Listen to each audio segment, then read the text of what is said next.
Boa tarde a todos. Meu nome é André Vasconcelos, sou Relações com Investidores na Eletrobras, diretor técnico do Instituto Brasileiro de Relações com Investidores, o IBRE.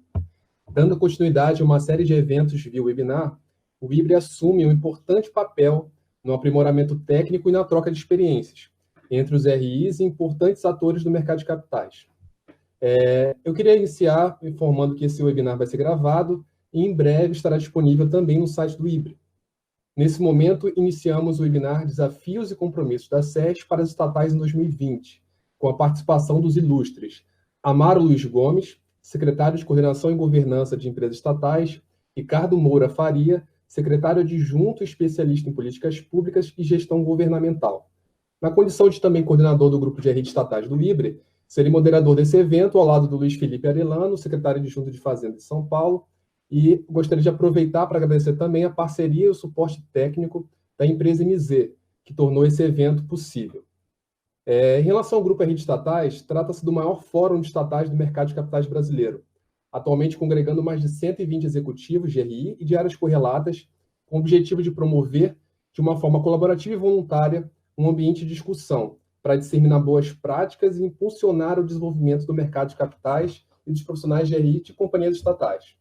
Ganha o mercado de capitais, ganham as estatais brasileiras e ganha a sociedade. Ressalto que a adesão ao Grupo RI de Estatais do IBRE é gratuita e voluntária, e para melhores informações envie um e-mail para o ibre@ibre.com.br. Esse webinar trata-se de uma oportunidade única para que o executivo de estatal brasileira e o mercado em geral recebam informações importantes da maior autoridade do governo federal no que tange a supervisão e a governança de estatais.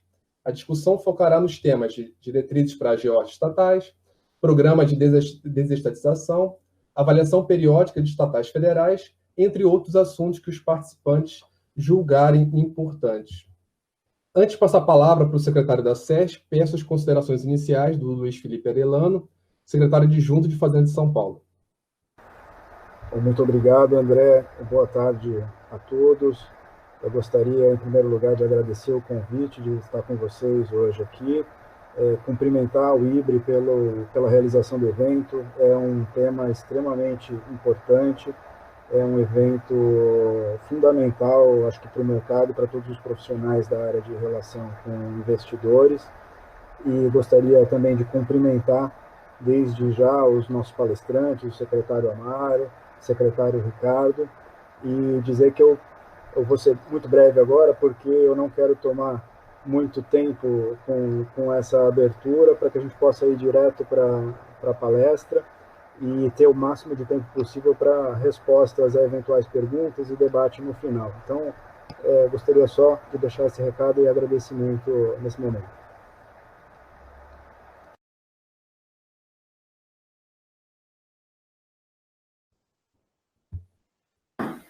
Uma boa tarde. Abri aqui o meu microfone, demorou alguns segundos a mais.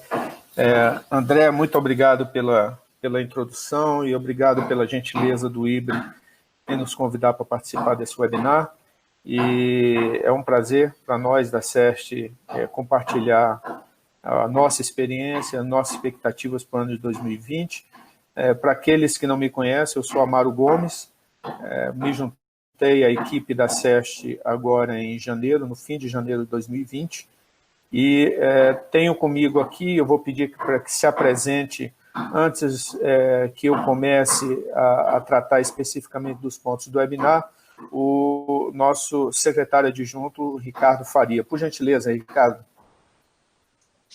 Obrigado, secretário.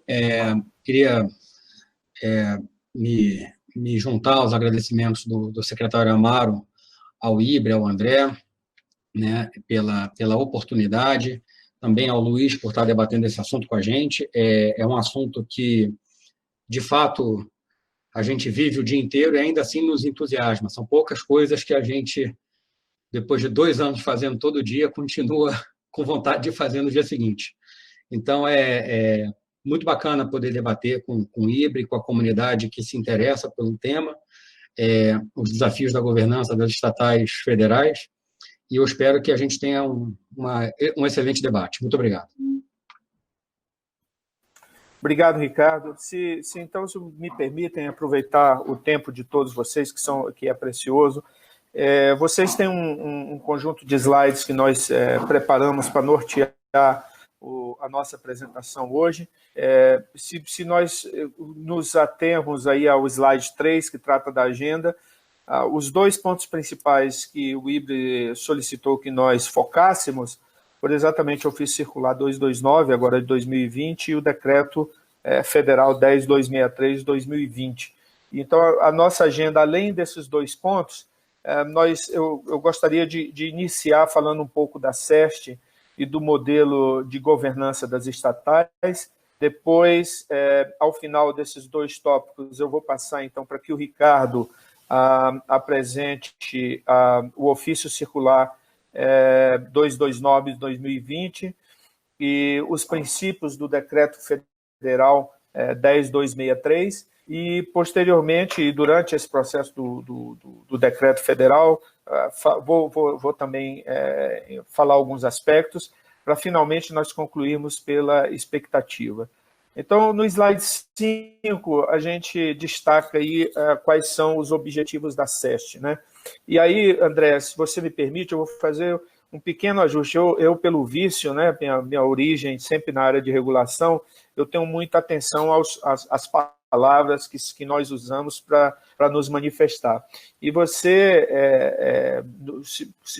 destacou no início que a SEST faz a supervisão e a governança. Na verdade, nós não fazemos supervisão.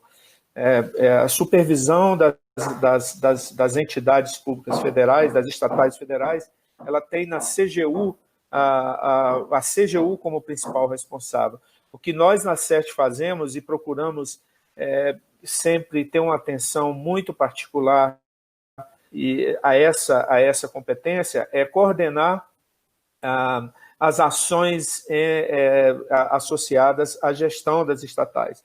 Se nós formos na lei de criação da SEST, os objetivos eles podem ser destacados em 2. Um é promover a articulação e a integração das políticas pelas empresas estatais. Então, nós temos, vamos dizer, a vantagem de ter o conhecimento de tudo o que acontece, ou pelo menos de uma significativa parte do que acontece nas empresas estatais federais, e com isso identificar de maneira coordenada as melhores práticas ou as práticas que podem ser reverberadas mediante uma articulação e integração das políticas.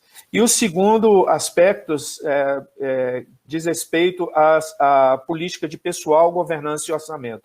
Vejam que no nosso objetivo, como está muito, muito apropriadamente demonstrado aí no slide, eu acho que é o 5, nós não falamos em impor, mas nós usamos o verbo, utilizado o verbo propor diretrizes e parâmetros, né? A SEST não impõe, nós temos uma particular atenção às responsabilidades e competências dos administradores das organizações, ou eu diria melhor, da estrutura de governança das organizações, então, a começar pelo seu corpo diretivo, os executivos, comitê de administração e os demais comitês que compõem a estrutura interna de governança da organização, como o Conselho Fiscal, o Comitê de Auditoria, e, a depender da estrutura, outros comitês que são formados. Então, o que nós procuramos fazer é reforçar essa estrutura de governança, destacando diretrizes, parâmetros que possam ser observados no âmbito da empresa. Então, nós temos uma atenção particular a esse aspecto, porque, como demonstrado, se vocês, aqueles que estão acompanhando pelos slides, do slide 7, onde a gente apresenta o que é o modelo brasileiro de governança de estatais, então nós temos a área de coordenação da União, né, dentro do slide, aí em cima, à direita, nós temos o Ministério da Economia, né, que representa a União como controlador, e nós estamos aqui, vamos nos ater essencialmente às 46 estatais federais de controle direto. Tá? federais. Então, tudo que nós estamos falando está limitado, circunscrito a esse conjunto de organizações. Nós temos o Ministério da Economia como responsável, representante direto da União na função de controlador, mas tem dois importantes partícipes nesse processo de coordenação da União, que é o Ministério Supervisor e a própria Casa Civil da Presidência da República. Então, esses três componentes, esses três integrantes compõem essa coordenação no âmbito da União Federal.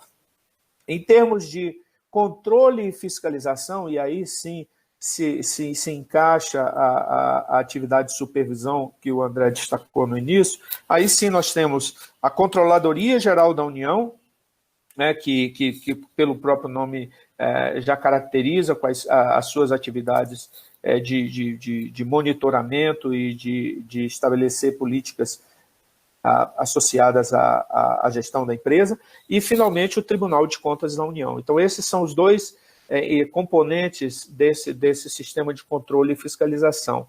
E, no âmbito da regulação, a depender da empresa, nós temos empresas de capital aberto, nós temos empresas de capital fechado, nós temos empresas que, em sendo de capital aberto e ou de capital fechado, estão sujeitas a regulação de um ente específico. Nós temos empresas como a Caixa Econômica Federal, por exemplo, que tem um regime jurídico próprio, ela não é uma sociedade por ações, né? Então, nós temos um conjunto de organizações que foram criadas ao longo da história do Brasil, eu diria, né? Se for a origem do Banco do Brasil, da Caixa, por exemplo, vai ao Império, óbvio que foi liquidado, voltou, enfim, mas nós temos organizações criadas sob diversas formas jurídicas. E no âmbito dessa estrutura de regulação do mercado, nós destacamos para aquelas de capital aberto, que não são muitas na realidade, né? Banco do Brasil, por exemplo, Telebrás, Eletrobras, elas já devem observar os requisitos também da Lei 6.404 da Comissão de Valores Imobiliários, porque são empresas de capital aberto. Aqueles que, além de empresas de capital aberto, são instituições financeiras ou estão sujeitas à regulamentação do Banco Central, do Conselho Monetário, devem também observar as normas emanadas do Banco Central e do Conselho Monetário Nacional. Na verdade, o Conselho Monetário a gente não incluiu nesse slide por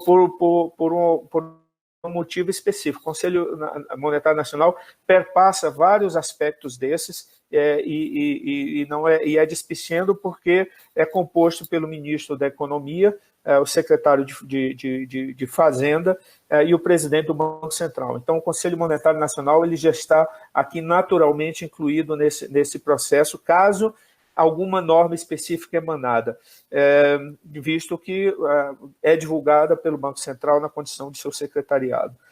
E as agências reguladoras também têm o seu papel, e, finalmente, o CAD nas questões que lhes são afeitas.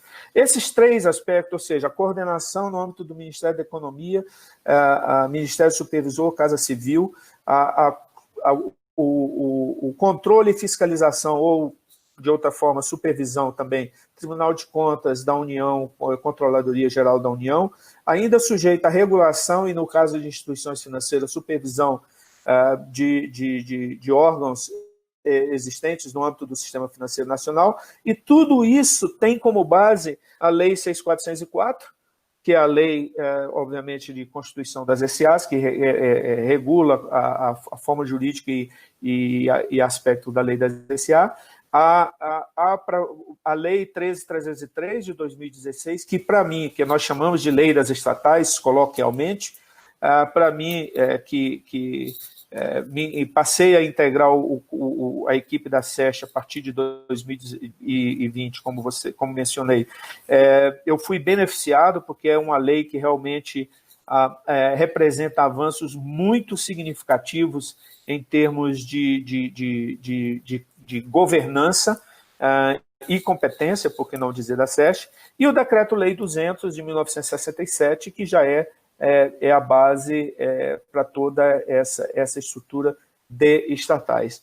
Então, esse é um ambiente, esse é um modelo no qual nós estamos inseridos, esse é o modelo que estabelece no qual estão inseridas as estatais brasileiras. É importante destacar o decreto 8945, mas o Ricardo vai mencionar mais à frente, quando nós estivermos falando mais especificamente dos 2 pontos. Então, o slide seguinte, a gente apenas dá uma introdução para o ofício circular 229 de 2020, que nós emitimos no início do ano, em que eu vou pedir para o Ricardo fazer a apresentação e depois eu retorno com os temas seguintes. Ricardo, por gentileza. Obrigado, secretário. Bem, vamos falar um pouco, então, do nosso ofício de orientações gerais sobre assembleias. Ele é quase que uma tradição já da secretaria, né? Todo começo de ano, nós encaminhamos para todas as empresas estatais esse ofício com um conjunto de orientações para a preparação das Assembleias Gerais Ordinárias, né? Como o secretário falou, a gente hoje vive sob a égide da 1303 e é uma grande evolução em termos de governança de estatais, até porque ela saneou algumas dúvidas que eventualmente já existiram anteriormente sobre a aplicação ou não da lei das SAs. Então, na medida em que você aplica de forma bastante extensiva a 6404 às estatais, isso torna o modelo de governança dessas companhias muito mais robusto e tem uma outra vantagem muito relevante, coloca todo mundo para jogar mais ou menos o mesmo jogo e a mesma regra. E isso é muito importante, como a gente vai ver à frente, por exemplo, para organismos internacionais como a OCDE. Então, as empresas estatais, como qualquer sociedade anônima, têm que fazer uma assembleia anual, ordinária, para decidir aquelas matérias de Assembleia Geral Ordinária, né? As outras matérias de Assembleia são geralmente decididas em assembleias extraordinárias. Essas assembleias ordinariamente acontecem nos 4 primeiros meses do ano, né? Os 4 meses seguintes ao término do exercício social. Esse ano, como tudo nesse ano é diferente, nesse ano nós temos uma extensão de prazo concedida por uma medida provisória, tendo em vista a recomendação para que a gente não promovesse aglomerações, e assembleias de empresas estatais eventualmente podem promover aglomerações. Então, nesse ano, essas assembleias não precisaram necessariamente se realizar até o final de abril, ainda que muitas tenham se realizado. Mas um grupo razoável de empresas pediu uma extensão de prazo para realizar a sua assembleia. E nessa assembleia, a gente decide aquelas matérias ordinárias, como eu disse, né?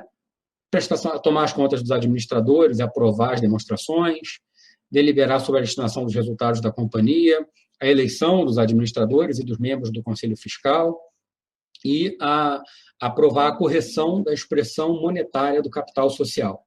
Esse é o conjunto de matérias ordinário, que é aprovado em Assembleia, e, para tanto, esse acionista controlador, que é a União, que é uma pessoa jurídica enorme, né? Uma pessoa jurídica de vários braços, um deles é a SEST, ele tem organismos dentro dele especializados em cada conjunto de matérias. Por exemplo, nós, na SEST, temos a competência, já no slide 10, para nos manifestarmos sobre a remuneração dos membros estatutários e a destinação do resultado do exercício e das reservas.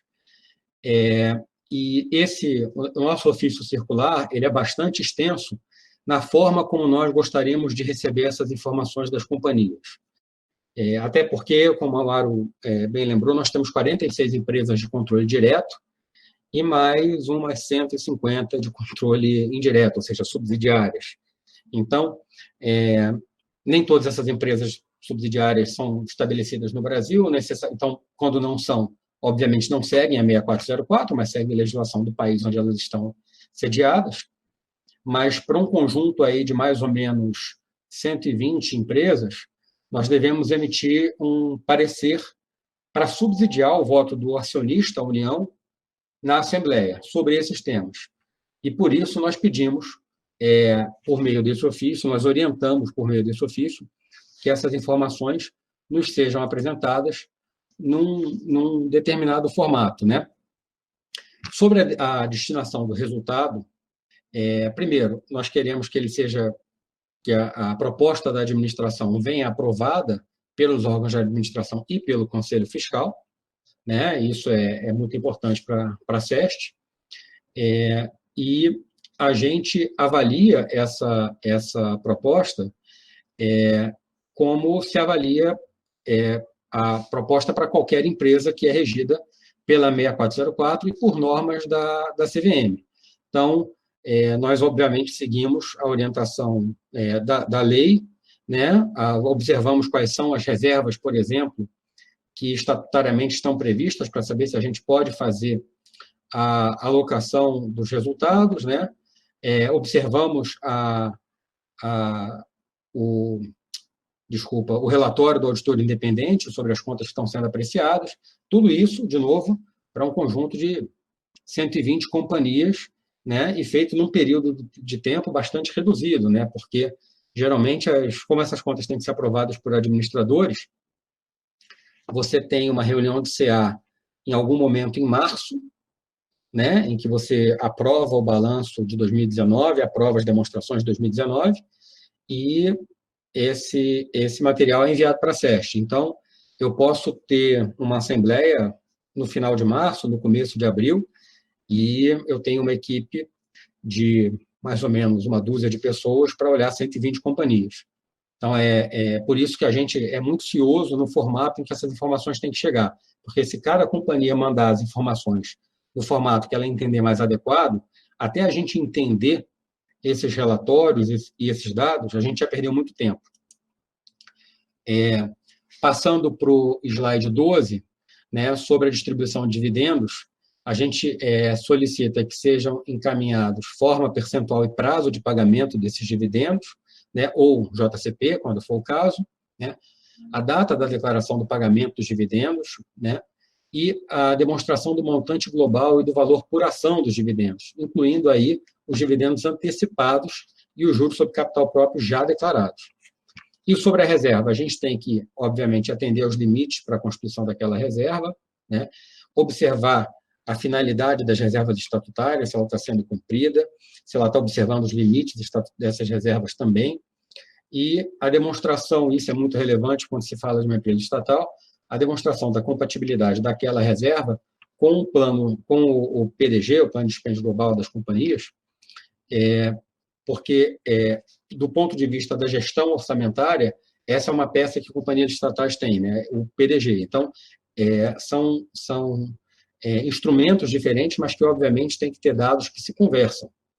Então, a gente observa também se aquilo que está sendo proposto está compatível com o PDG que foi aprovado.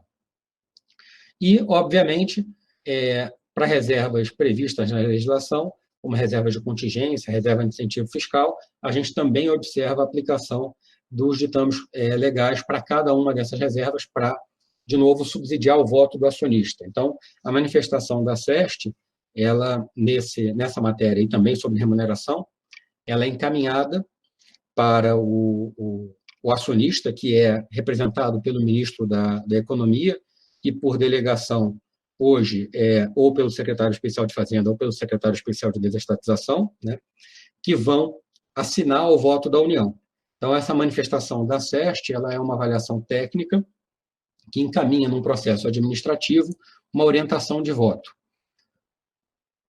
Passando aqui para o slide 13, sobre a destinação das reservas constituídas, então, além de olhar o resultado, eventualmente existem propostas de destinação de reservas que nós temos que olhar, né? A gente tem propostas para compensar prejuízos, propostas de aumentar capital ou pagar dividendo, isso tudo pode ser apresentado pela administração da companhia, e, de novo, nós vamos olhar se aquela proposta está compatível com o que a lei prevê. Você precisa de uma aprovação da diretoria executiva e de uma manifestação do Conselho de Administração para que essa matéria seja apreciada pela SEST. De novo, né, existe um rito de governança dentro da companhia que não pode ser ignorado quando a matéria é enviada para a gente. eventualmente, quando o tratamento de prejuízos, eles geralmente podem ser ou absorvidos na reserva de lucros ou compor uma reserva de prejuízos, né? É o tratamento que se dá também ordinariamente na 6404. Então, vamos passar aqui para o slide 14, sobre remuneração de administradores. Esse é um tema que eu acho que causa bastante apreensão quando a gente está falando de Assembleias Gerais. É importante notar que a 6404, ela determina que o acionista em assembleia vai aprovar a remuneração no montante global ou no montante individual dos administradores. Ou seja, é uma liberalidade do acionista se ele vai aprovar essa remuneração para o próximo exercício, né, para o próximo período, que vai de abril de um ano a março do ano seguinte, de forma individualizada, ou se ele vai aprovar um grande pacote de remuneração e essa remuneração será distribuída dentro da companhia pelo Conselho de Administração. No caso da União, e porque a União é uma entidade especial, é o poder público, e sobre o poder público, no poder público a gente deve observar uma série de princípios que a iniciativa privada não necessariamente precisa observar. A União entendeu adequado que a remuneração dos administradores deve ser aprovada em assembleia individualmente. E isso quer dizer que, para cada companhia, para cada uma daquelas 120 companhias, mais ou menos, eu aprovo a remuneração do diretor-presidente, dos demais diretores, dos conselheiros de administração, aprovo eventuais vantagens remuneratórias para cada um desses administradores, para o conselheiro fiscal. Então, é um conjunto bastante extenso de remunerações, né, para um conjunto ainda mais extenso de companhias estatais. Existe naturalmente, um conflito na discussão de remuneração, né, e é bastante compreensível isso. Há que se entender que, além e existe uma constante pressão para que a gente reveja eventuais remunerações que já não estariam em níveis adequados, mas, de novo, as companhias estatais, elas observam aí elas são agentes híbridos, né, que, obviamente, são entidades de direito privado, mas que observam princípios de direito público, né, e nós vivemos hoje num cenário de incontestável desafio fiscal, e isso impõe, obviamente, um pouco de restrição. Então, talvez há 4 ou 5 anos que, em regra, os administradores de empresa estatal não têm aumento, mesmo empresas que não são dependentes do orçamento da União, empresas que são lucrativas, né? Isso, eventualmente, pode causar uma defasagem ou outra, mas nós temos que sempre ter em mente que a gente está falando de administração pública, né? Mesmo sendo uma empresa, ela é administração pública indireta e, portanto, isso acaba impactando a forma de tratar a remuneração dos administradores. A proposta de remuneração, então, deve ser encaminhada à SEST, contendo a manifestação do Conselho de Administração, né, e o contato das pessoas responsáveis, porque, eventualmente, como são informações bastante complexas, a gente precisa estar em contato com a companhia para preparar a manifestação da União para a Assembleia.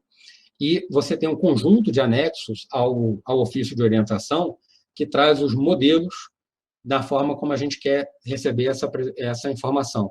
Então, a gente tem o anexo 1, com cargos e a quantidade de ocupantes, valor mensal para cada rubrica e a quantidade de pagamentos por ano. O anexo 2, com a planilha de referência, contendo o percentual ou alíquota e o valor de referência para aplicação do percentual ou da alíquota e a legislação aplicável. E o anexo 3, que é um comparativo de valores mensais propostos entre 2020 e 2021 e os 2019 e 2020 que foram aprovados na Assembleia do ano anterior. Então, é um conjunto, de novo, para companhias privadas que eventualmente decidem aprovar uma remuneração global, o trabalho é bastante mais simples. Você coloca um número, é 10 milhões, é 20 milhões, é 1 milhão. Aqui, porque nós estamos falando do Estado, porque nós estamos falando da administração pública, a decisão é ir no nível individual. Uma coisa importante que o secretário frisou com bastante ênfase, que é a diferença entre o papel de controle da CGU, né, e o papel de acionista, né, da SEST, o papel de órgão de coordenação de governança da SEST. Nós não fazemos, e isso ficou, nós passamos a deixar isso bastante claro desde o ano passado, nós não fazemos o controle dos pagamentos executados nos anos anteriores. Então, eu não preciso saber se o valor pago no biênio 19-20, na verdade, desculpa, no período 19-20, ele estava ou não estava de acordo com a autorização assemblear de 19. O que vai acontecer é que esse é papel da auditoria interna, ela deve apurar esses pagamentos, e a CGU, enquanto órgão de controle interno da União, tem contato com a auditoria interna e, havendo algum excesso, quem vai questionar o excesso e ver como se resolve a questão do excesso é a CGU. A SEST não faz esse tipo de controle, né, desde o ano passado. Secretário, aqui nós encerramos a sessão sobre o ofício circular 229, e agora a gente passa para o 10263. Eu não sei se você quer retomar a apresentação. Vou retomar e vou fazer duas observações aí que eu acho relevantes nesse ponto. Excelente, Ricardo, muito obrigado. Dois pontos que são importantes, particularmente neste ano. Tá? Vocês se recordam que eu fiz o slide onde nós tratamos da estrutura de governança das empresas estatais, e eu fiz menção àquelas que estão sujeitas à regulamentação específica. Um exemplo foi a regulamentação, foi a resolução do Conselho Monetário Nacional, acho que 4597, antigamente eu era bom para número, não sei se ainda sou, mas que trata exatamente de algumas limitações para a remuneração de administradores para este período em virtude da pandemia. Então, é um clássico caso em que, não obstante as decisões de conselhos de administração e a aprovação às propostas dos administradores, o órgão regulador estabelece critérios específicos por seus motivos que não cabe a nós avaliar. E o segundo ponto que eu queria fazer referência a essa última observação do Ricardo, que diz respeito de certa forma, à estrutura da governança, a responsabilidade de todo esse conjunto, da CGU em termos de controle, da auditoria interna, eventualmente do COAUD. Lembrar que o COAUD, ele algumas empresas, ele é um bicho relativamente recente, isso é importante. E o segundo vamos incorporar a esse conjunto de atores a auditoria independente também, né? Com a Lei 13.303, a Lei das Estatais, ficou muito... não resta dúvida de que todas essas estatais devem observar a regulamentação, os requisitos estabelecidos na 6.404, bem como as normas da CVM, inclusive na elaboração e publicação de demonstrações financeiras e auditoria independente. Então, todo o conjunto está muito mais reforçado hoje pela auditoria independente, também fazendo parte desse contexto. Então, vamos falar rapidamente não, vamos falar um pouquinho do Decreto 10.263, o ofício circular, como disse o Ricardo, já é regular dentro do calendário de publicações da SEST, mas o Decreto 10.263 é uma novidade agora no ano de 2020. Então, eu gostaria que vocês, dentro da apresentação, fossem direto para o slide 17, onde a gente faz uma referência ao Programa Nacional de Desestatização, a lei do PND, que é uma lei antiga, a lei é de 1997, onde já previa que nesses casos, ou já previa esses casos de alienação, transferência para iniciativa privada, ou seja, o Programa Nacional de Desestatização me surpreende com às vezes, parecer ser novidade para alguns, quando, na verdade, nós estamos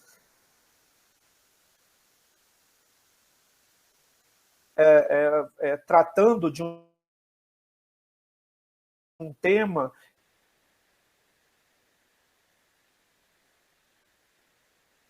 de desestatização. E no slide 18, a Lei 9491, ela já destaca exatamente quais são os objetivos fundamentais.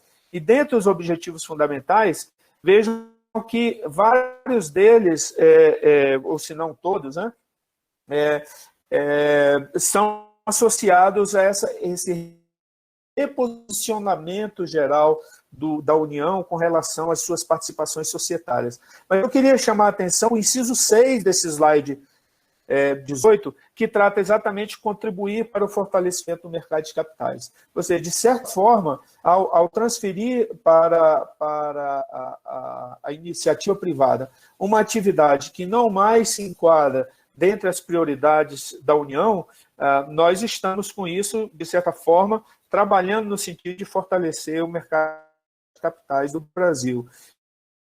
E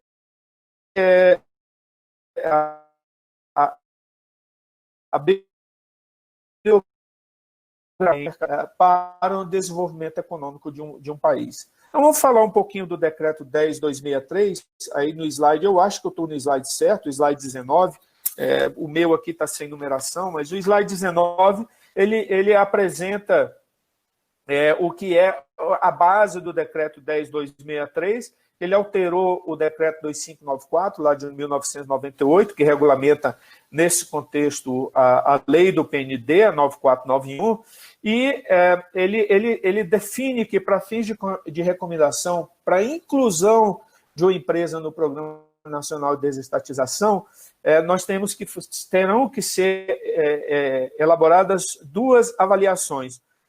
Uma, que é quadrienalmente, para as empresas estatais com controle direto da União, e para aquelas que são igualmente de controle da União, mas que sejam dependentes do Tesouro Nacional, ou seja, que estejam incluídas no Orçamento Fiscal de Seguridade Social, essa avaliação é bienal. Pois bem, e foi estabelecido que a primeira avaliação deve ser efetuada num período de 2 meses. O que eu posso falar no estágio atual, onde nós estamos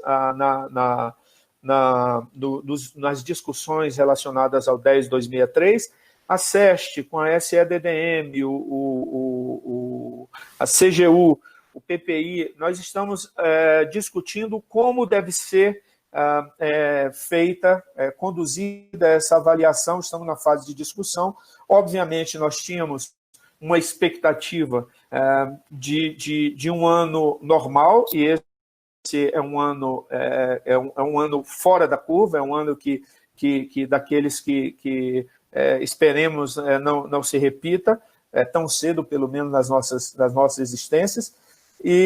Mas, por enquanto, os prazos estabelecidos pelos decretos continuam vigentes e estamos trabalhando nesse contexto.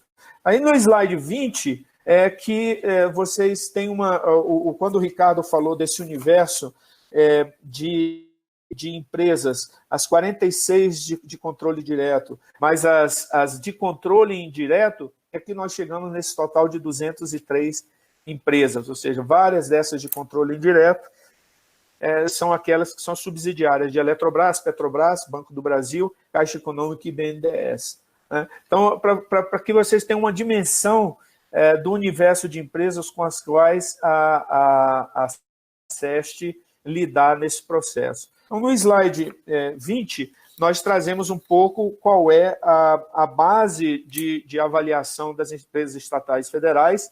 Né? Nós estamos aqui focando nas 46 de controle direto, sendo que 18 dessas nós temos que fazer essa avaliação bienal.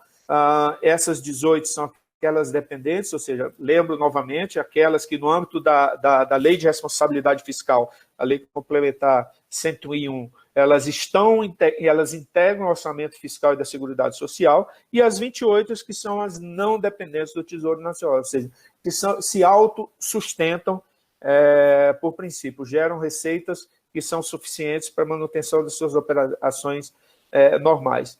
É oportuno ressaltar que essa avaliação deve considerar dois aspectos principais, ou seja, os ditames do artigo 173 da Constituição Federal, que vamos dizer, a base constitucional para a criação de uma empresa estatal, que são dois elementos, o imperativo de segurança nacional ou relevante interesse coletivo, e ela deve considerar a sustentabilidade econômica financeira da empresa.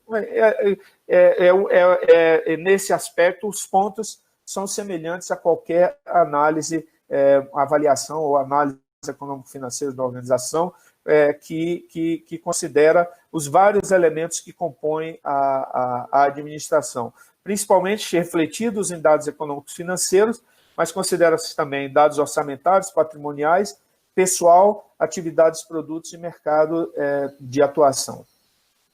Se nós, aí no slide 21, para vocês terem uma ideia, essa é a evolução histórica de redução do quantitativo de empresas federais.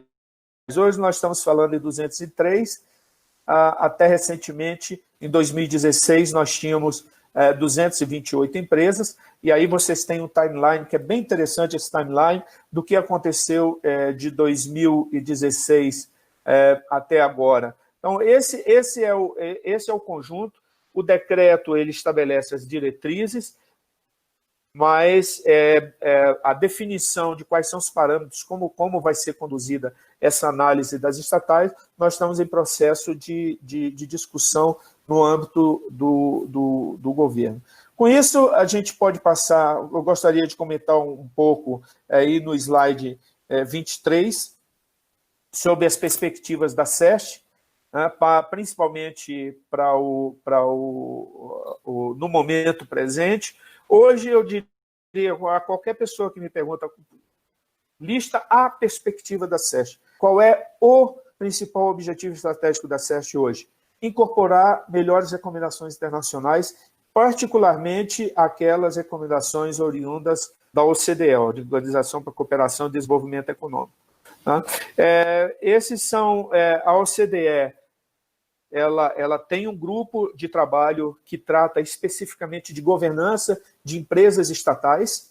Nós participamos, a SESC participa desse grupo. Nós, imediatamente antes da pandemia, nós ainda participamos de uma reunião presencial, e nessa reunião estivemos eu e o Ricardo, e também participamos do Comitê de Governança de Empresas Estatais, no âmbito da OCDE. Então, nós temos um compromisso, o Brasil tem um compromisso de adotar as recomendações da OCDE, e nós, na SESC, estamos focando na incorporação de todas as recomendações da OCDE, e é oportuno lembrar, as recomendações da OCDE e a oportunidade que nós temos ao participar desses grupos de trabalho é de conhecer antecipadamente boas práticas de governança em empresas estatais, implementadas ou em implementação em outros países, mas ainda não incorporadas nos documentos oficiais da OCDE. Por isso, o benefício maior de participar ativamente desses grupos de trabalho.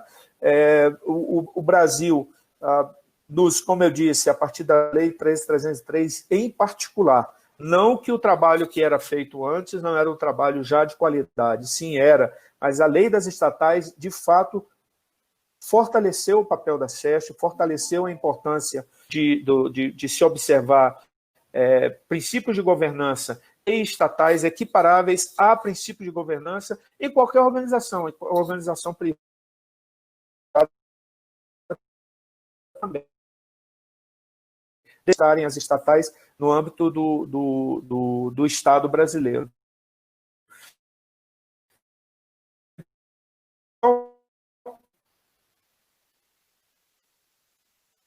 Os principais eixos de recomendações internacionais estão estabelecidos, estão identificados nesses 7, o porquê do Estado ser dono de empresas, ou seja, quais são os fundamentos para a política de uma propriedade estatal. E eu diria que, se observarmos os termos do artigo 173 da Constituição Federal, nós temos uma justificativa bastante saudável, bastante robusta, né? Então, se eu estou falando em relevante interesse coletivo, interesse da nação e imperativo de segurança nacional, são dois elementos que, de fato, podem, não posso afirmar que sempre vão, mas podem indicar a necessidade do Estado, eventualmente,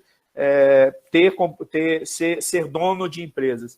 E aí, a partir do momento em que o Estado é dono, tem participação societária, principalmente de forma majoritária, porque senão não seria dono, obviamente, qual é o papel do Estado como controlador dessas empresas? Quais são os princípios de governança que devem nortear a gestão da empresa? Quais são os elementos de controle e como a empresa deve se portar perante o Estado na execução de políticas públicas, se for puramente política pública, ou no mercado competitivo, eventualmente. Tá? Então, nesse particular, nós estamos também muito bem estruturados com os órgãos de controle e fiscalização, CGU, TCU, os órgãos de supervisão e regulação, como CVM, Banco Central, e a coordenação das ações associadas à gestão e à atuação das estatais no âmbito do Ministério da Economia, Ministério Supervisor, Casa Civil e seus órgãos, obviamente, associados. E tudo isso muito bem embasado. O conjunto de leis hoje que nos dá a tranquilidade de atuar de forma efetiva e de forma relevante nesse processo. E aí, nesse contexto, nós também discutimos qual é a atuação das estatais nos mercados, principalmente nas situações em que há competição, não há competição, ou que tipo de produto eles estão, ou serviços estão envolvidos, preocupação com o tratamento equitativo entre acionistas e todos os demais investidores, principalmente nas situações em que o Estado é controlador, mas não detém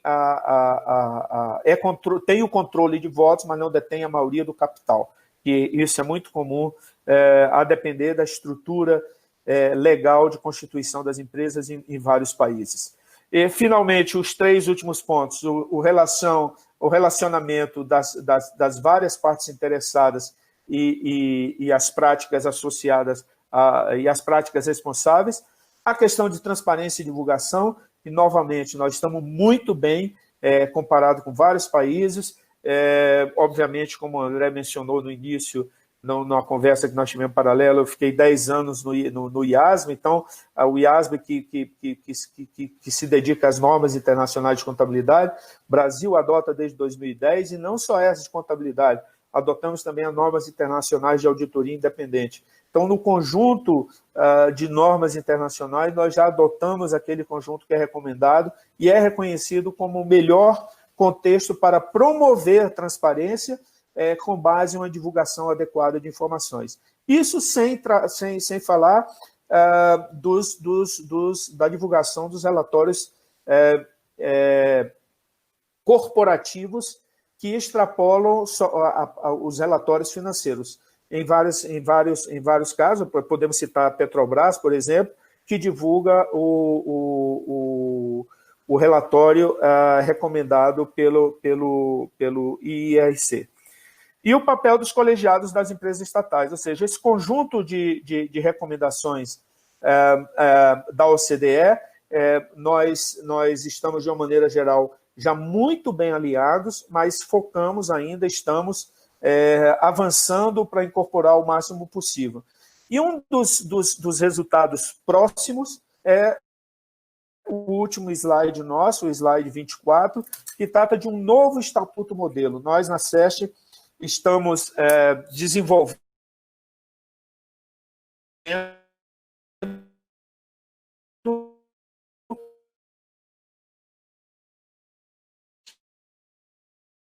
um modelo de estatuto, considerem esse novo modelo de estatuto quando forem implementar medidas que sejam relacionadas aos pontos trazidos nesse novo estatuto. É um tratamento mais claro da relação entre a União e a companhia, principalmente no que diz respeito a políticas públicas. A questão da segregação de colegiados, onde há uma recomendação de não participação de membros da diretoria executiva no conselho de administração, mantendo as duas funções bastante distintas, ou seja, criando um Chinese Wall adequado em termos de gestão, né, com os dois com liberdade para exercer o seu papel. Nós buscamos também fortalecer o papel do Conselho de Administração, particularmente o papel do presidente do Conselho de Administração, e inovando em termos no que hoje o Comitê de Elegibilidade, incorporar ações de comitê de pessoas e sucessão, que é um elemento importante também. Então, esse novo modelo de estatuto, nós estamos em fase de conclusão na SEST e pretendemos divulgar até o final de maio, com a recomendação de que seja, portanto,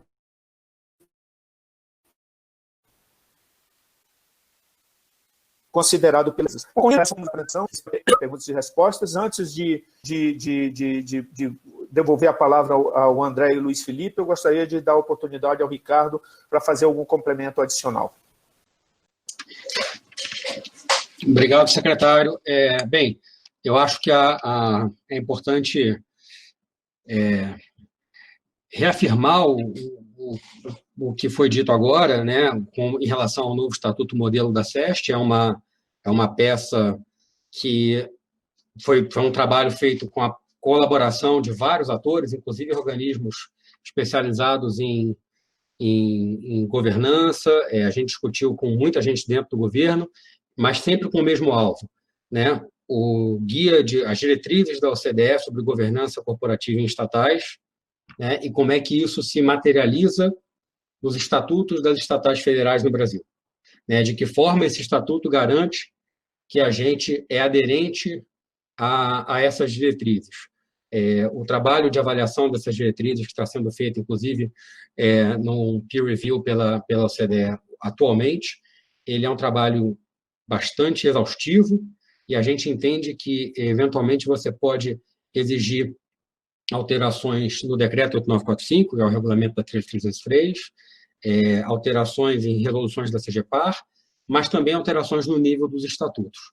Então, esse é um trabalho que, antes mesmo de começar o peer review, a gente já tinha dado início na SEST, está sendo concluído agora, está em revisão, e é um passo super relevante para a adesão do Brasil, inclusive para a adesão do próprio país como país membro da OCDE, que é uma intenção já manifestada pelo governo federal. Muito obrigado, secretário.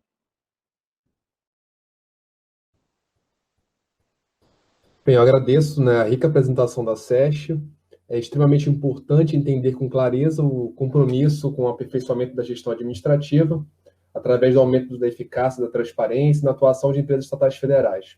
Assim como é importante também conhecer as diretrizes mais recentes da Secretaria. Já estão chegando algumas perguntas para a gente colocar em pauta, mas enquanto eu organizo por tema, eu queria que o Luiz Felipe, você tem alguma pergunta ou colocação para a SEST nesse momento? Obrigado, André.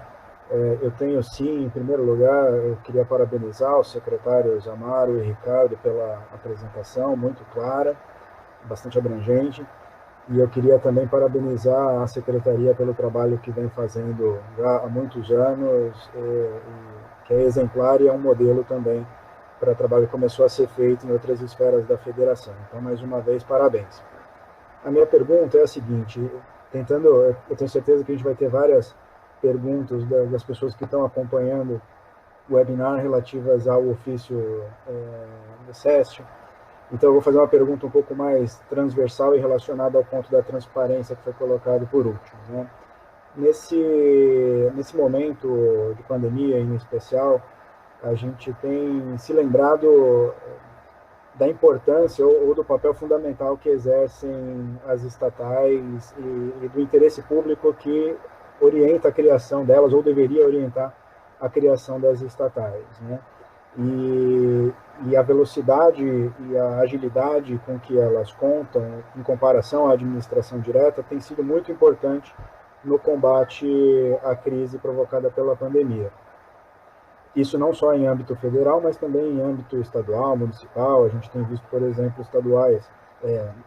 estatais controladas por estados suspendendo cobrança de tarifas de serviço público e etc. A minha pergunta aqui é a seguinte: é natural, esse é o tipo de ação mesmo que cabe a uma empresa estatal, lidar com essa questão do interesse público, mas como se dá adequada transparência para o mercado ou para os acionistas minoritários, sendo mais específico, no caso das sociedades de economia mista, sobretudo naquelas com capital aberto, do custo das ações públicas e do custo das políticas públicas que são financiadas por essas empresas? Qual que seria a recomendação ideal?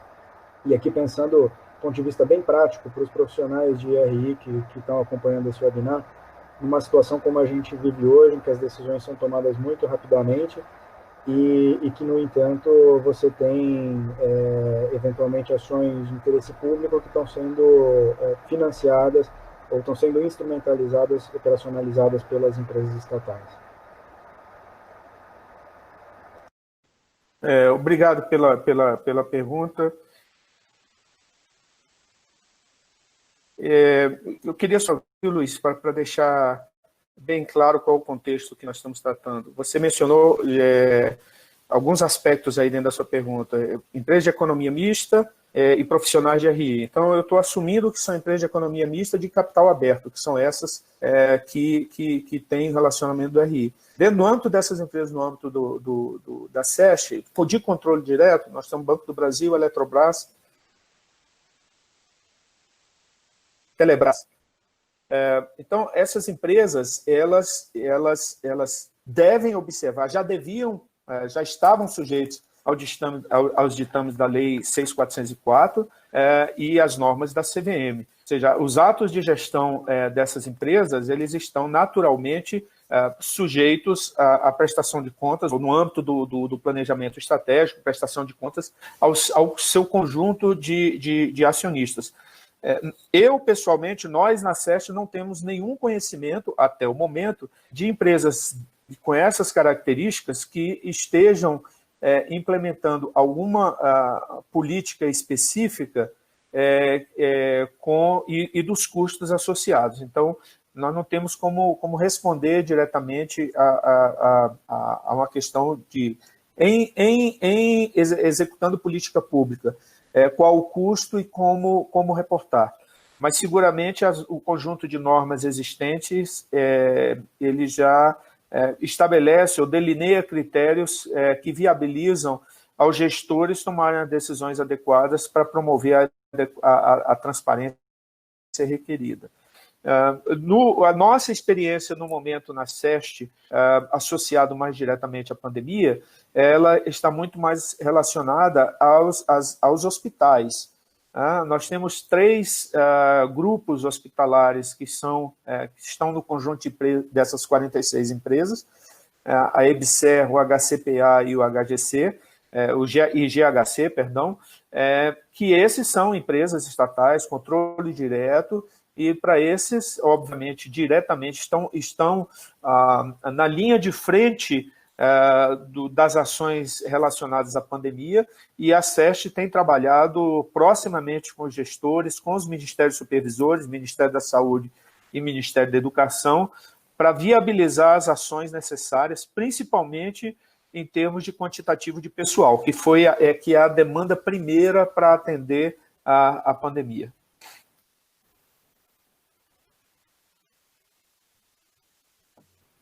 Bem, avaliando aqui algumas perguntas que já recebemos, eu observo que todas têm uma relação muito aderente à missão da SESC, e a primeira, somando, na verdade, 2 perguntas que chegaram para fazer uma só, quais medidas concretas a SESC tem fomentado entre as estatais federais e perante o acionista controlador para mitigar situações que envolvem abuso do poder de controle e situações com potencial conflito de interesse? Incluo nessa pergunta também um ponto enviado sobre transação com partes relacionadas, se há alguma tratativa, algum incentivo, fomento de boas práticas da SESC nesse sentido.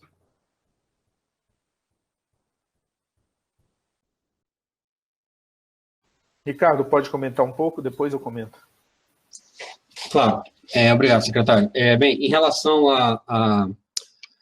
a conflito de interesse, é importante a gente destacar que a SEST não tem competência para avaliar conflito de interesse, né? Existe o regramento, tanto da 13.303, como depois o complemento dado pelo 8945, deixa bem claro que conflito de interesse, que a hipótese de conflito de interesse são eventuais situações de inelegibilidade de administradores, né?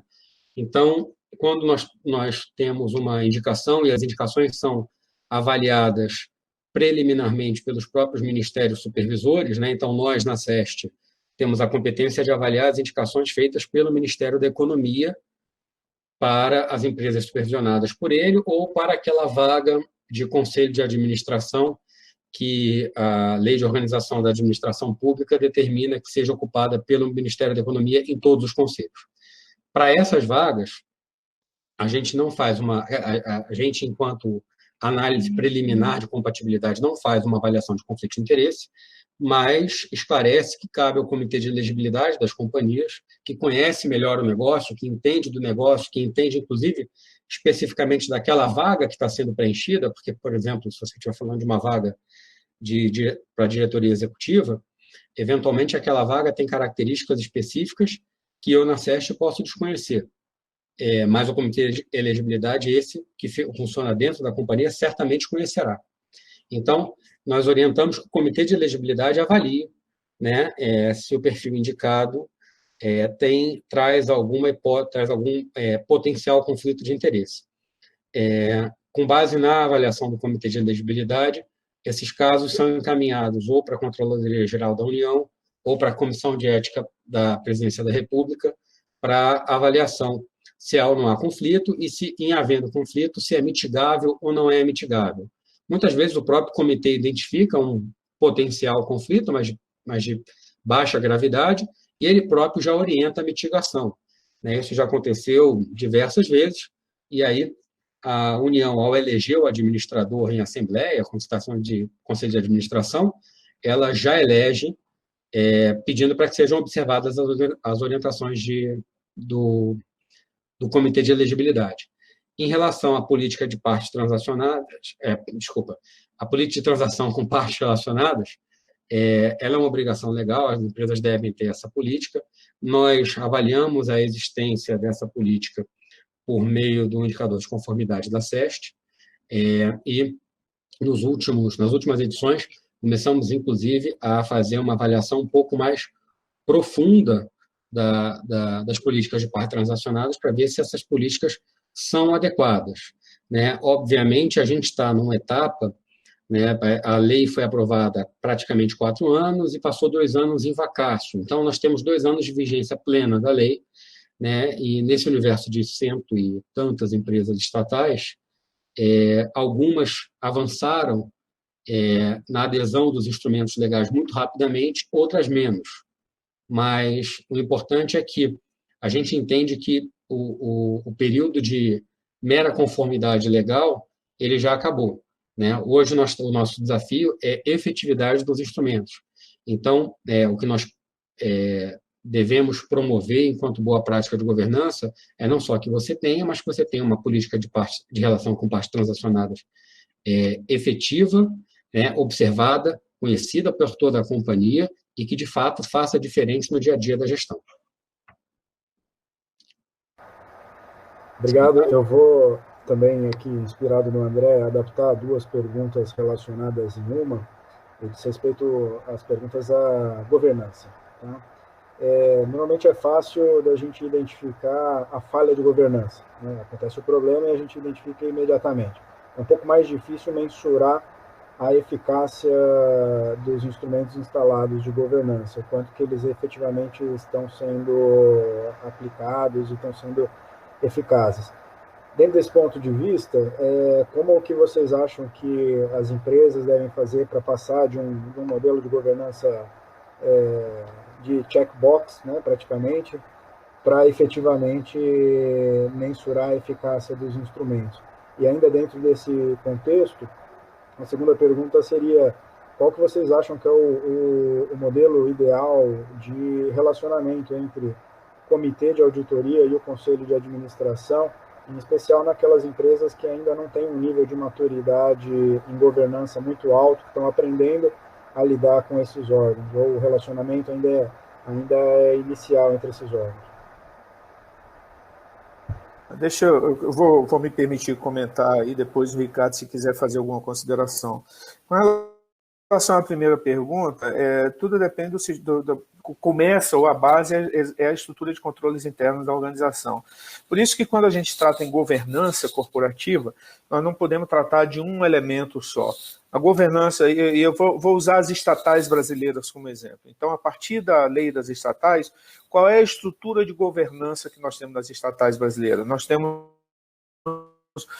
a diretoria como o responsável pela gestão dos recursos colocados à sua disposição e que tem que prestar contas das suas ações para aqueles que disponibilizaram recursos para a execução do planejamento estratégico estabelecido. E dentro dessa estrutura de governança nós temos o principal órgão de fato, o Conselho de Administração e os órgãos acessórios, como o Comitê de Auditoria, o Conselho Fiscal, não podemos esquecer, que é um conselho que eu acho que o Brasil, entre os países que eu conheço, é o único que tem esse órgão dentro da estrutura de governança, a auditoria interna, né, e, adicionalmente, a auditoria externa, CGU e órgão regulador. Então, veja que a estrutura o órgão regulador, no caso de bancos, ou de principalmente alguma atividade que esteja sujeita à regulação de uma agência, ou seja o que for. Então, a estrutura de governança, ela existente hoje no Brasil, pelo menos no papel legalmente, ela é extremamente robusta. Agora, como ela vai interagir, ela obviamente depende depende da qualidade dos gestores, essa daí, né? Então, os requisitos estabelecidos na legislação presente, eles são bastante robustos em termos de qualificação profissional. O processo de análise da qualificação dos gestores para as empresas estatais é bastante seletivo, bastante criterioso. Nós, na SEST, fazemos a primeira linha, vamos dizer assim, de avaliação em termos de qualificação, capacitação, e não só a qualificação acadêmica, mas também a capacitação em termos de profissional, de experiência. Então, essa estrutura ela vai ser tão mais integrada quanto for a estrutura de controles da própria empresa e tudo isso alinhado a uma qualificação exemplar dos gestores em todos esses níveis. Especificamente contra o Comitê de Auditoria e Conselho de Administração, lembrar que nem todas as empresas, muito apropriadamente você ressaltou, que ainda algumas dessas empresas cujo o Comitê de Auditoria, o Conselho de Administração já existia, mas o Comitê de Auditoria pode ser relativamente recente, aquelas que implementaram por imposição da lei das estatais, por exemplo, né, um grande número, e, eventualmente, ainda não ocorreu um completo alinhamento em termos de comunicação entre essas duas instâncias de governança. Obviamente, e volto ao ponto, o principal elemento para facilitar esse alinhamento, essa convergência, facilitar essa comunicação, é a capacitação dos integrantes, tanto do COAUD quanto do CONSAD, né? Então, são profissionais com qualificação, que conhecem a atividade e que têm habilidade e competência para levar adiante as suas atribuições, né? O Comitê de Auditoria, que por ser um órgão relativamente recente, pode ser. Então, ao se inserir aquele corpo ainda estranho, eventualmente, dentro da organização, ele necessita de algum tempo para para se integrar completamente ao dia a dia da organização. Mas os profissionais, nos profissionais que nós estamos dando atenção, os profissionais em sendo capacitados, nós temos absoluta certeza de que vão ser capazes de promover essa integração com a maior agilidade possível. Secretário, posso fazer um breve comentário? Pronto. O Luiz Felipe comentou, né, como é que a gente transita para esse mundo não só da conformidade, né, não só do marcar caixinha, mas da efetividade. Eu, como o secretário disse, até recentemente eu estava à frente do departamento de governança e foi uma experiência riquíssima para mim, né, trabalhar com a equipe da SEST à frente. São as três coordenações da SEST que cuidam de governança, são profissionais que me ensinaram mais do que eu aprendi a minha vida toda profissionalmente, foi esse último ano com eles. Mas uma coisa que ficou muito clara para mim, né, e que é meio óbvia se a gente parar para pensar, governança não é um fim em si mesmo. Eu gosto de governança, eu estudo, eu me dedico a implementar, mas governança não é um fim em si mesmo. Se a gente acha que governança é um fim em si mesmo, a gente vai chegar à conclusão de que quanto mais governança, melhor. Né? Existe para cada entidade, e aí não estou falando só de empresa, eu estou falando de processos e entidades, as mais variadas possíveis, mas para cada uma existe um tamanho correto, uma dimensão, um desenho correto de governança. Então, eventualmente, quando a gente encontra uma caixinha dessas que a gente descobre que a gente está só marcando, eu acho que o nosso desafio é primeiro se perguntar o que eu tenho que fazer com isso? Eu tenho que tornar essa caixinha efetiva? Ou significa dizer que eu não preciso dessa caixinha, eu posso acabar com ela? Né? Porque ela, eventualmente, é uma estrutura demasiada para essa entidade ou para esse processo sobre o qual eu quero estabelecer minha governança. Então, não necessariamente só marcar a caixinha me leva à conclusão de que há um problema de efetividade. Talvez haja um problema de excesso de estrutura e de processo que a gente precisa rever. Bem, a próxima pergunta se relaciona à política de porta-vozes. Há um importante desconforto que recai sobre os profissionais de RI de estatais que se relaciona com a falta de efetividade com a política de porta-vozes. Mesmo as principais estatais apresentando documentos bem elaborados, muitas vezes o controlador, nas suas mais variadas facetas, antecipa ao mercado assuntos confidenciais. E isso não divulgados pela companhia ainda. É um problema recorrente, sendo controlador federal, estadual ou municipal, independente de partido, político, enfim. O que a SEST pode fazer ou tem feito para mitigar riscos dessa natureza? É um excelente ponto. E nós temos na SEST muita atenção a essa questão. Em todas as situações que nós estamos lidando com assuntos que nós identificamos que deve ser tratado de maneira restrita, ou nos termos da lei, propriamente da lei geral, ou nos termos da regulamentação, por exemplo, da CVM, se for uma companhia de capital aberto, nós, em todas as nossas manifestações, esse é o primeiro disclaimer que nós colocamos em todos os documentos, bem grande e bem no início, e repetimos ao final. E a todas as pessoas, todas as pessoas que têm acesso àquela documentação, eles têm essa orientação, e infringir essa orientação é crime. Esse é o ponto. Então, isso é o que a SEST faz, vamos dizer, quando trata de determinados assuntos e quando emite a sua opinião. Então, os nossos colegas dentro da SEST, eles sabem que aquela informação é uma informação privilegiada ou sigilosa, e eles tratam, em todo o processo, nós tratamos com essa atenção. Mas vem o segundo aspecto, que é aquele que tem acesso a essa informação fora do âmbito da SEST, por ter alguma posição dentro da organização e que essa posição viabilize o conhecimento antecipado. Integrantes de conselho de administração, integrantes, de novo, da estrutura de governança, do comitê de auditoria, eventualmente conselho fiscal. Bom, obviamente, todos esses profissionais, ao assinar o contrato de integrantes desses órgãos de governança, eles têm que ler e têm que saber quais são as suas responsabilidades, mas também têm que saber quais são as suas obrigações, além, obviamente, dos benefícios eventualmente associados com aquela posição. Então, tem o segundo componente, que é o componente do conhecimento que cada pessoa deve ter. E tem um terceiro elemento, que é o tratamento dessa informação no âmbito da própria organização.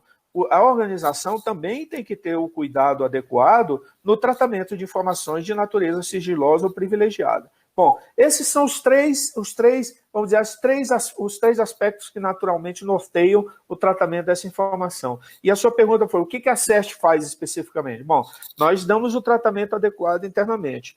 No caso desses integrantes de conselho, ou pessoas que possam ter eventualmente acesso a essa informação,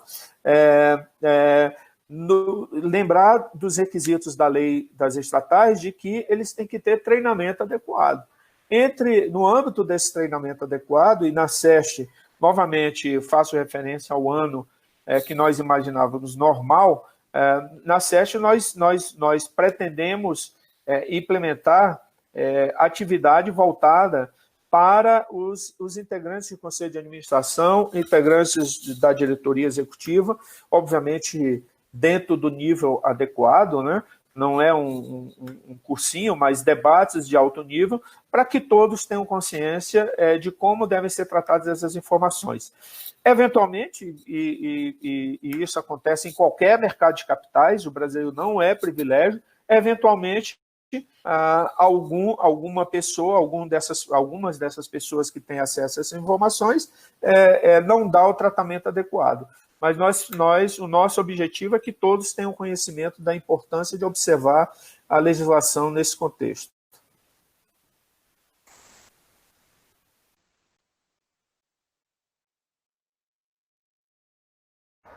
Ok. Vou fazer mais uma pergunta aqui agora, deixa eu ver para nós. Qual que é a posição da SEST relativamente à diversidade nos conselhos e comitês das empresas controladas pela União? Existe alguma diretriz já para aumentar a diversidade nesses órgãos? Ou se não existe algum plano de implementar uma diretriz nesse sentido?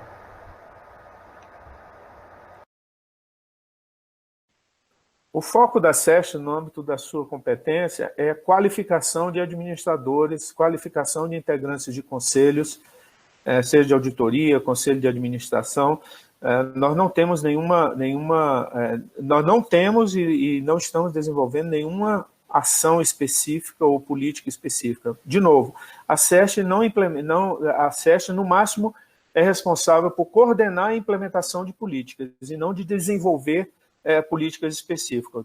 O nosso foco é qualificação, independentemente, obviamente, das características do candidato. Bem, tem uma aqui que se relaciona à crise sanitária, né, do Covid. Em relação a esse momento de crise do Covid associado a uma crise econômica, que exige naturalmente uma assertividade maior do administrador da companhia, e especialmente as estatais, há alguma expectativa de reforço na gestão de riscos pelas empresas estatais federais, com vistas a cada vez mais que elas possam caminhar com as próprias pernas, demandando menos recursos da União? Associo também essa pergunta a uma outra que chegou sobre o momento de Covid, que trata do slide 22, sobre o histórico de redução de estatais no governo federal. Como é que está a expectativa da SEST em relação ao plano de desestatização do governo no cenário de pandemia?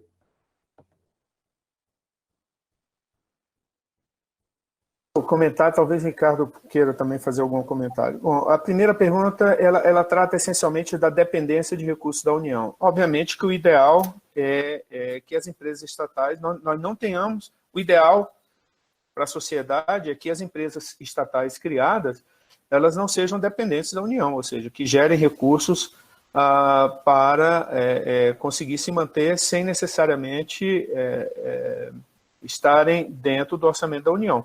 No entanto, essa não é a realidade. Como eu mencionei, das 46 de controle direto, 18 dessas são dependentes do orçamento fiscal da Seguridade Social. E tem algumas que é difícil vislumbrar a ausência dessa dependência. Por exemplo, a Embrapa. A Embrapa é uma empresa de pesquisa, né? A EBSER administra hospitais universitários, né? A HCPA é o Hospital das Clínicas de Porto Alegre, o Grupo GHC, também de Hospitais Conceição. Então, tem algumas empresas que naturalmente, elas foram criadas em algum momento, nenhuma delas foi criada recentemente, foram criadas em algum momento e já vislumbrando a dependência. A independência, ela obviamente, ela melhora o orçamento fiscal, sem dúvida, mas nem sempre é algo que você consegue o resultado imediatamente. Então, essa foi a primeira pergunta. A segunda pergunta diz respeito, eu já esqueci, desculpa, diz respeito a...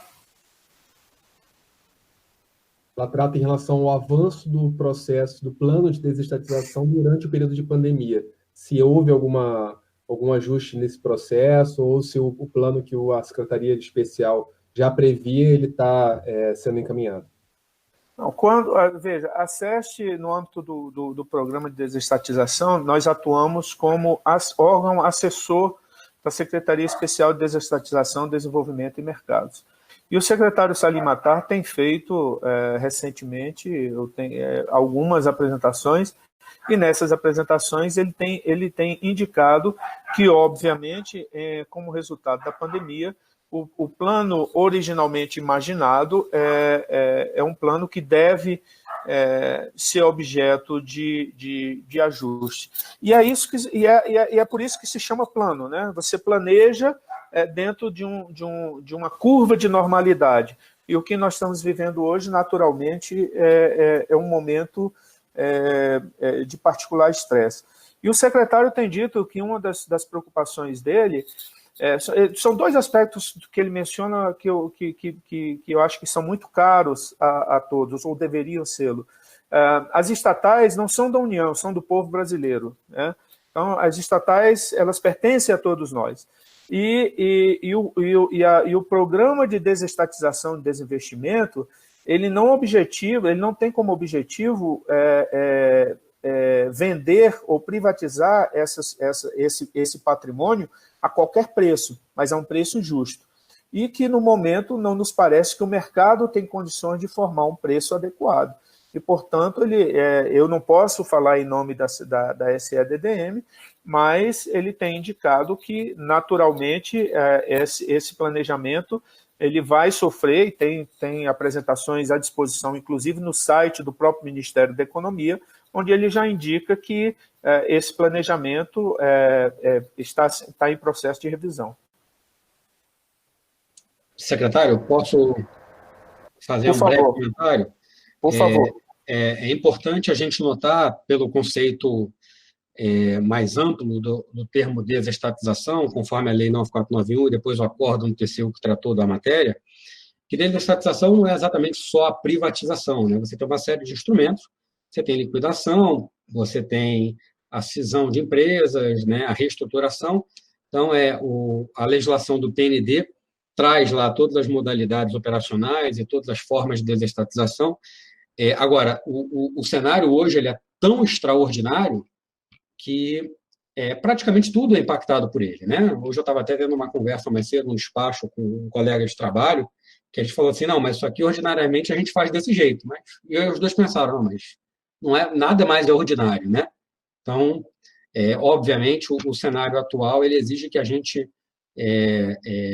reavalie e ele gera impactos em qualquer movimento. Se você tem um processo de desestatização, por exemplo, que envolve vender ações em bolsa, né, o momento realmente ele não é o mais propício, talvez. Né? Para liquidação, você pode ter outros desafios. Então, há impactos, a crise ainda se desenrola, então são impactos que ainda estão... Os próprios impactos estão sendo impactados pela crise todo dia. Então, a gente não sabe muito bem como é que vai ser o plano daqui a 15 dias. Como o secretário falou, o plano foi estabelecido numa curva de normalidade esperada e a gente está absolutamente fora da cauda dessa distribuição de probabilidade. E sobre empresas dependentes, eu acho que vale a pena fazer um comentário. A nossa apresentação traz 18 empresas, porque ela é baseada no último boletim, mas nós já temos 19, né, a partir de janeiro de 2020, nós passamos a ter mais uma empresa dependente, então só peço desculpas, como o dado era do último boletim de estatais que nós temos disponível, ele está um pouco desatualizado nesse sentido, mas como o secretário disse, empresas, a gente nunca deseja ter uma empresa dependente, porque, em tese, a atividade empresarial da companhia deveria gerar recursos para sustentá-la, mas a gente tem todo tipo de cenário, tem Embrapa, tem a CPRM, por exemplo, que são companhias que provavelmente serão sempre dependentes pela sua natureza.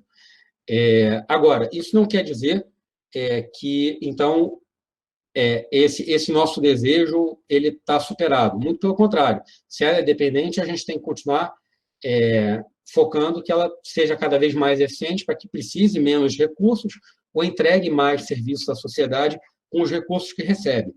O importante é que esse é um desafio primordialmente da gestão da companhia, né? A administração da companhia que está à frente disso. A CEST não pode se sobrepor a isso, o Ministério Supervisor também não pode, o Tesouro Nacional muito menos, né? A Lei 13.303 traz claramente, favorável no artigo 89, a separação entre o supervisor e o administrador. E a gente deve observar com muita clareza. Então, essa busca diária por eficiência e, portanto, precisar menos de recurso, é o desafio do gestor, inicialmente. Eu conheço um administrador de uma empresa aqui privada que tem uma frase que eu adoro, que é: custo é que nem unha, a gente corta toda semana. E nas empresas estatais, para mim, vale exatamente o mesmo conceito. A gente tem um conjunto de perguntas aqui relacionadas ao ponto que a gente tinha mencionado anteriormente. A gente vê que tem uma curva de aprendizado ainda no relacionamento do comitê de auditoria com os demais órgãos da empresa. Então, a gente tem aqui algumas perguntas relacionadas a isso. O Conselho Fiscal, na opinião de vocês, pode requisitar trabalhos ao comitê de auditoria? Outra pergunta relacionada: a auditoria interna deve responder diretamente ao comitê de auditoria ou ao conselho de administração, idealmente? E uma outra pergunta aqui, perguntando especificamente sobre a remuneração dos comitês de auditoria, se existe alguma iniciativa relacionada a diminuir o que o participante enxerga como uma defasagem que existe nas remunerações dos comitês de auditoria das empresas estatais em relação ao privado. São três questões que na verdade, a CEST não deve se manifestar de maneira explícita. A atuação do Conselho Fiscal está prevista na lei e portanto, as atribuições e competências do Conselho Fiscal estão ali muito claras. Então, a CEST não tem, na verdade, que opinar o que o Conselho Fiscal pode ou não fazer. A segunda pergunta também, com relação a se pode requisitar trabalhos específicos à auditoria. Novamente, as competências do Conselho Fiscal estão estabelecidas em lei e, eventualmente, alguma empresa pode criar instrumentos para que os conselhos atuem de maneira distinta àquelas competências legais. Mas a CEST, nós não opinamos sobre o que deve ser o ideal ou não, mas nós procuramos manter uma disciplina. Mesmo que nós tenhamos ideias, a nossa disciplina, as nossas ideias se limitam ao que está estabelecido na lei, que é o nosso papel. E a terceira questão com relação à remuneração, o Ricardo já mencionou quando ele estava falando do decreto e da RVA de dirigentes, mas ele foi um pouco além. É só lembrar a pessoa que perguntou que há cerca de 5 anos não há aumento para os dirigentes de empresas estatais. E usualmente, a remuneração dos integrantes dos comitês ela está atrelada à remuneração dos integrantes da diretoria executiva e, portanto, igualmente não tiveram alteração, elevação na sua remuneração. Para esse ano de 2020, a orientação do governo continua exatamente a mesma do ano passado. Não conceder nenhum tipo de elevação na remuneração dos dirigentes. Bem, eu gostaria de perguntar ao Amaro e ao Ricardo se tem algum compromisso, ou a gente recebeu uma quantidade muito boa de perguntas de companhias estatais, se a gente poderia alongar um pouquinho o debate, mais uns 15, 20 minutos, ou se a gente se tiver algum compromisso, a gente já faz uma última pergunta e passa para as considerações finais.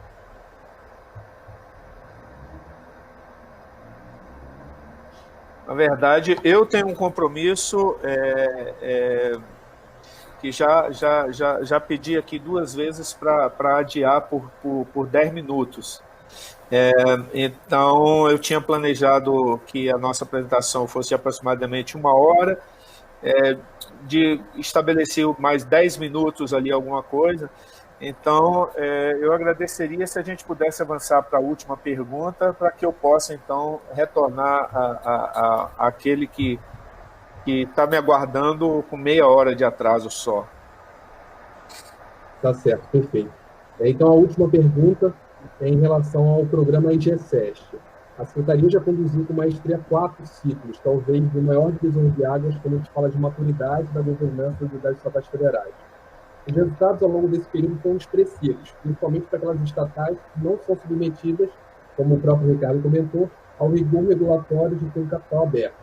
Desde agosto de 2019, não recebemos novas diretrizes sobre o programa. O que podemos esperar do novo ciclo e quando ele se inicia? De novo, eu vou fazer referência ao momento que nós estamos vivendo. O IGCEST, já como bem indicado, já foi objeto de 4 ciclos. A expectativa é o próximo ciclo, o 5º ciclo, mas eu solicitei, e o Ricardo era o diretor diretamente responsável por isso, eu solicitei uma discussão do IGCEST, considerando os resultados dos 4 ciclos anteriores, ou seja, é natural que depois de 4 ciclos de aplicação do IGCEST a gente pare e analise aonde nós estamos, se o IGCEST está atingindo os objetivos propostos, se é necessário algum aprimoramento, os elementos principais e, principalmente, se é necessário incorporar mais elementos associados à governança corporativa, considerando o nosso objetivo de incorporar ou de adotar as recomendações da OCDE. Então, nós estamos exatamente nesta fase de analisar com um pouco mais de profundidade, com o objetivo de avaliar a realização de mais um ciclo ou não. E eu falo ou não porque, de novo, para esse ano de 2020, nós estamos aí avançando o mês de maio, nem todas as organizações realizaram assembleias, com base na legislação da pandemia. Então, nós temos vários elementos, nós estamos, como disse o Ricardo, na cauda dessa curva de normalidade, fora do intervalo de segurança. Secretário, posso fazer um comentário breve? Pode, por gentileza. Além da reavaliação que o secretário falou e que realmente é relevante, a gente tem que levar em consideração também que o IGCEST, nos 3 primeiros ciclos, foi realizado semestralmente, né? E por que isso? Porque a gente estava bem naquele momento de curva de adesão aos elementos formais da lei. Então, o IGCS não só nos servia para medir como as empresas estavam andando nesse processo, mas para incentivá-las a aderir ao processo. De fato, é um indicador que semestralmente não faz muito sentido, né? Pelo menos não naquele formato, provavelmente não em formato nenhum, porque você não tem mudanças relevantes de governança de qualquer companhia, muito menos de estatais, acontecendo a cada 6 meses. Então, uma das razões, além da reavaliação do próprio desenho e dos elementos que compõem o indicador, né? Mas aquela periodicidade que nós tivemos no passado, ela se explicava por um momento que está vencido, que está superado, né? Se nós voltarmos a ter um indicador com outro desenho, certamente ele não será semestral, porque não é mais esse momento que a gente vive. Perfeito. Bem, pessoal, a gente está se aproximando de uma fase final de um qualificadíssimo debate. Eu queria passar a palavra de novo ao Amaro Gomes para suas considerações finais, na sequência ao Ricardo Faria e ao Luiz Felipe. Muito obrigado, André, pela gentileza. Obrigado a todos os que acompanharam o nosso webinar. É sempre uma oportunidade que nós devemos aproveitar ao máximo, nós na SEST, para compartilhar nossas expectativas, nossas ações e os principais elementos que norteiam a nossa atividade. E esperamos contar com a parceria do IBRE em eventos futuros. Contem sempre conosco. Muito obrigado. Bem, eu também só tenho a agradecer. Eu acho que, até por ter falado demais, percebeu-se como eu sou entusiasmado com o assunto e com o trabalho da Secretaria. Agradecer ao IBRE, agradecer ao secretário por me convidar para estar mantendo a equipe dele, e agradecer à equipe da SEST por tudo que ela me ensinou nesse período recente, pelo trabalho comprometido que ela tem com a Secretaria e com a nossa missão. Muito obrigado.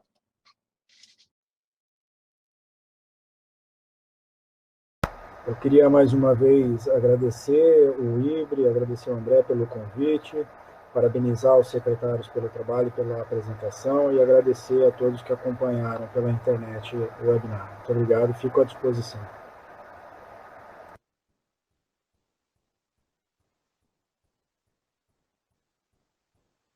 Bem, em nome do IBRE, eu gostaria também de agradecer a fantástica audiência desse webinar, a participação do ilustre Amaro Luiz Gomes, secretário de Coordenação e Governança de Empresas Estatais, o Ricardo Moura Faria, secretário adjunto, especialista em políticas públicas e gestão governamental, e que este seja o primeiro de muitas parcerias que podemos realizar junto com o IBRE e o Ministério da Economia. Sem dúvida, o IBRE está de portas abertas para celebrar parcerias com a SES, com foco na excelência em gestão das nossas estatais.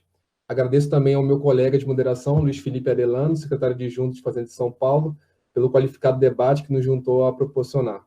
Aproveito para ressaltar que esse webinar ficará gravado e estará disponível no site do IBRE. Não percam os próximos eventos do Instituto. Preparamos uma sequência imperdível de debate via webinar. Uma boa noite a todos e até breve.